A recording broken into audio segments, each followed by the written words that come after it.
Hello guys, welcome back. സബ്സ്ക്രൈബറിനോട് room അടിക്കാൻ വന്നേക്കായിരുന്നു ഗായ്സ്. ബ്രോയോട് നമ്മൾ ഫസ്റ്റ് മാച്ച് തന്നെ ബ്രോ കളിക്കാവോ എന്ന് ചോദിച്ചായിരുന്നു. ഞാൻ ഗെയിം കയറിയപ്പോൾ എനിക്ക് ഫ്രണ്ട് ഇമേജ് അപ്പോൾ റൂം കളിക്കാവോ കൂടിയെന്ന്. അപ്പോൾ ഞാൻ അങ്ങനെ റൂം അടിച്ച് വീഡിയോ ഇടുന്നതാണിത്.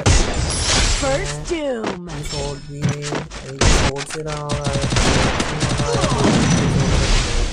അതുകൊണ്ട് കട്ട് ചെയ്താണ് ഇടുന്നത് അതിനകത്ത്. അപ്പോൾ ചില സീൻസൊക്കെ ഇങ്ങനെയാണ്. ഇനി തൊട്ട് ആദ്യമായിട്ട് നിങ്ങളുടെ റൂം കമൻറ്റ് ബോക്സിൽ ഒരുപാട് കളിക്കാൻ പറ്റിയിട്ടില്ലായിരുന്നു. ബോളയിൽ മെഡൊക്കെ വെച്ചിരുന്നു. നമ്മൾ മെഡൊക്കെ കൊടുത്ത് പിന്നെ അത് ഇപ്പോൾ മെഡടിച്ച് കയറിയാണ് നമ്മളപ്പോൾ തന്നെ അടിച്ചിട്ടുണ്ടായിരുന്നു. ഇനി തൊട്ട് എൻ്റെ കൂടെ റൂം അടിച്ച് ആർക്കെങ്കിലും താല്പര്യമുണ്ട് കമൻറ്റ് ബോക്സിൽ മെസ്സേജ് അയച്ചാൽ മതി. Maximum like